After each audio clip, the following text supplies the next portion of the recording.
얼마 전 세계 세계평화지수 순위가 화제가 되며 다양한 뉴스가 나오고 있습니다. 세계평화지수는 그 나라의 군사예산, 폭력범죄의 정도, 죄수 규모, 조직범죄 수준, 잠재적인 위험, 사회, 정치적 갈등, 인접 지역이나 국가와의 상대적 관계 등 23개 지표를 종합하여 평화를 수치화한 것인데요. 1위가 아이슬란드, 2위가 뉴질랜드, 3위가 아일랜드, 4위가 덴마크로 대부분이 유럽 국가로 지정됐습니다. 해당 소식을 기뻐하며 연이어 특보로 내보내던 유럽은 많은 관광객들의 유입을 예상했는데요. 그러나 예상과는 달리 외국인 관광객들의 발걸음은 전혀 다른 곳을 향했습니다. 놀랍게도 43위를 기록한 한국이었습니다. 실질적으로 여행을 다니던 관광객들이 직접 투표한 통계 자료에서 나온 결과 때문이었습니다. 미국 언론의 기사 자료입니다. 전 세계적으로 여행객들의 수요가 증가하고 있는 가운데 많은 관광객들이 어떤 나라를 갈지 고민하고 있습니다. 이에 국가별 안전도 평가를 하는 기관 중 가장 높은 신뢰도를 자랑하는 세이프 어라운드에서 전 세계 100개 이상의 도시에서 어느 지역을 피해야 하는지와 함께 현명하게 여행할 수 있는지에 대한 자료를 제공했습니다. 전 세계 국가 160개국을 조사한 후 세계에서 가장 안전한 나라 리스트를 발표한 건데요. 실제로 전 세계 관광객들이 다른 나라에 머문 동안 겪었던 모든 위험을 통계로 각 나라별 특징과 치안에 대해 소개했습니다. 해당 자료는 세계평화지수와는 전혀 다른 순위를 나타내 보이며 많은 관광객들의 적극적인 호응을 받았는데 1위가 아이슬란드, 2위가 덴마크였고 3위가 뉴질랜드, 4위가 오스트리아였습니다. 대부분의 나라의 순위가 크게 변동됨을 보였는데 25위였던 폴란드가 16위에 올랐고 10위권이던 일본은 25위로 내려갔으며 21위였던 네덜란드가 15위로 올라갔습니다. 가장 큰 변화를 보인 나라는 한국이었는데 40위였던 한국은 14위로 무려 순위가 30위가량 변동하기도 했습니다. 그러나 한국의 14위 소식을 들은 외국인들은 한국을 아직 가보지 못한 사람들이 많아 14위에 머문 것이다. 한국을 방문한 많은 유튜버들이나 SNS 스타들의 글이나 영상을 본다면 한국의 실질적 순위는 14위보다 높다는 것을 알 수 있다. 라는 반응을 보이기도 했습니다. 이렇듯 한국의 인지도와 만족도가 높아짐에 따라 한국에서 다양한 행사를 열고자 하는 나라들이 생기기 시작했는데 최근 전 세계적 스타들이 모인다는 한국의 유명 패션위크가 화제입니다. 파리 유명 패션쇼 디자이너 미셸 프라베는 이번 한국의 새로운 시도를 극찬하며 2023년 우리가 한국을 방문해야 하는 이유라는 제목으로 개인 SNS에 글을 써올리기도 했는데요. 해당 글은 전 세계 유명 패션 아티스트들에게 큰 호응을 받으며 동시에 많은 유명인들이 한국 방문을 예고하기도 했습니다. 해당 내용입니다. 이번 한국에서 열리는 런웨이 투 서울의 런웨이 행사는 모델들이 런웨이에서 캐더킹을 선보이는 것이 전부였던 기존의 패션쇼를 넘어서는 컨텐츠를 목표로 하고 있다. 전통적 패션쇼가 아닌 다양하고 새로운 시도와 함께 K-팝 아티스트의 공연, 디제잉 퍼포먼스, 포토존 등 관객들이 즐기고 참여할 수 있는 한국만의 풍성한 볼거리를 만나볼 수 있다. 또 런웨이 투 서울은 한국에서만 국한되지 않고 전문 모델만이 아니라 셀러브리티 및 인플루언서들로부터 이미 많은 관심을 받고 있다.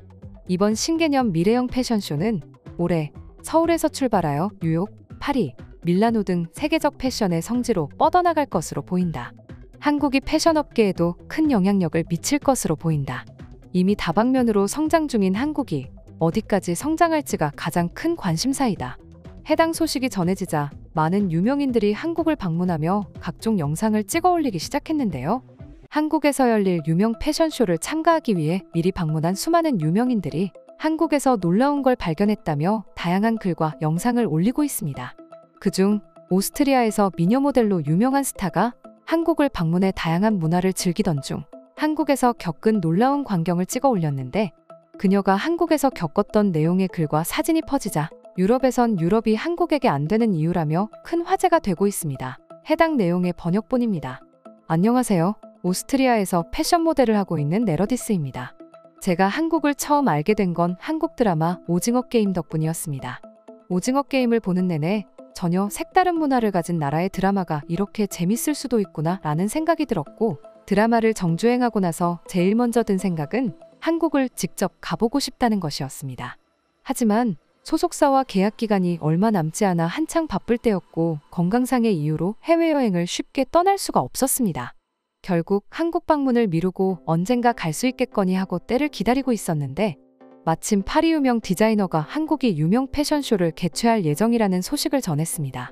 K-팝과 K-드라마로 유명한 한국이 패션업계에도 손을 대고 있다는 이야기는 저희 모델들 사이에서도 화제가 되며 하나둘씩 유행처럼 한국을 방문하기 시작했습니다. 저희 소속사도 이 사실을 듣더니 제게 한국으로 방문할 의사를 물어봤죠. 한국 여행을 고대하고 있던 저로선 너무 반가운 소식이었고 곧바로 한국행 티켓을 받을 수 있었습니다.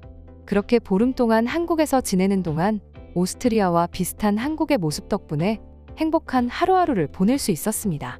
그중 가장 인상 깊었던 건 바로 한국의 음식과 시민의식이었죠.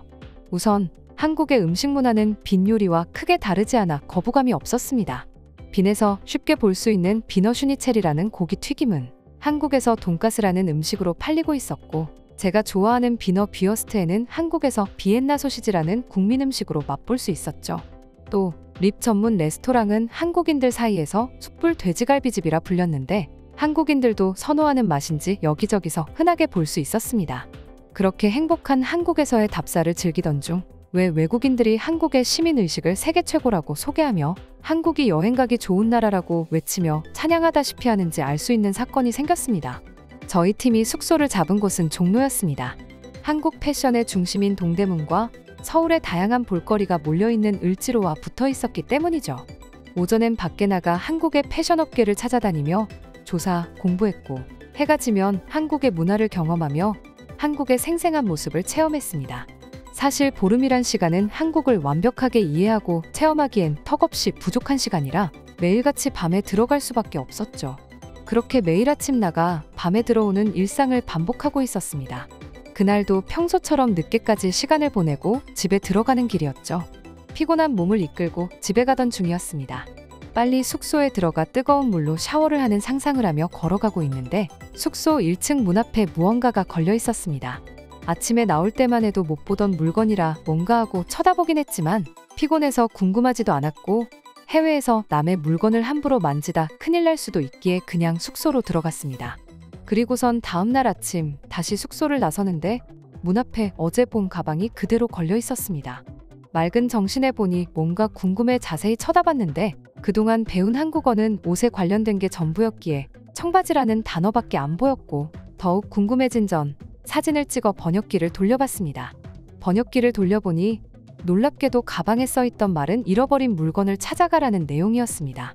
주인이 두고 간 청바지와 우산을 찾아가라는 내용이었는데 누군가 숙소 근처에서 우산과 옷을 주어서는 주인을 찾아주려고 가방에 넣고 걸어둔 것 같았습니다.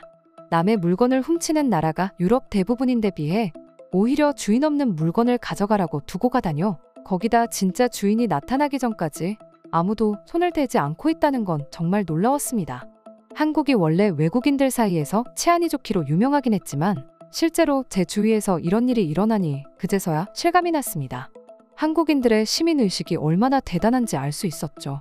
친구들에게 이 사진을 보내주니 한국에 대한 안 좋은 인식을 가지고 있던 친구마저 한국의 시민의식은 감탄할 만하다며 칭찬하기도 했습니다. 이런 한국 문화는 정말 대단하다고 생각합니다. 우리나라도 이런 사람들이 많아졌으면 하는 바람에 글을 써봤습니다. 우리도 한국처럼 치안이 좋고 시민의식이 뛰어난 나라가 되어보자고요. 네러디스의 글에는 한국에 방문한 적 있던 외국인들의 다양한 댓글이 달렸는데요. 댓글 내용 번역본입니다. 번역을 잘못한 건가 싶어 제가 다시 번역해봤는데 정말 주인을 찾아주려는 글이 많네요. 옷은 몰라도 우산은 가져갈 법한데 한국인들은 정말 착하군요. 대단합니다. 한국은 자전거 말고 아무것도 안 훔쳐가는 걸 아직 모르셨군요. 한국인들의 시민의식이 얼마나 뛰어나냐면 공공장소에서 몇 시간 동안 물건을 두고 가도 아무도 건드리지 않는다고 합니다. 그래서 한국의 절도법이 강력한 줄 알고 알아봤는데 딱히 그것도 아니었습니다. 그냥 시민의식이 뛰어난 거였습니다. 가방이 다음 날까지 있었다는 것도 신기하네요. 주인이 아니더라도 누군가 가져갈 수 있던 건데 아무도 안 가져간 거잖아요. 한국인들은 참 신기한 것 같습니다.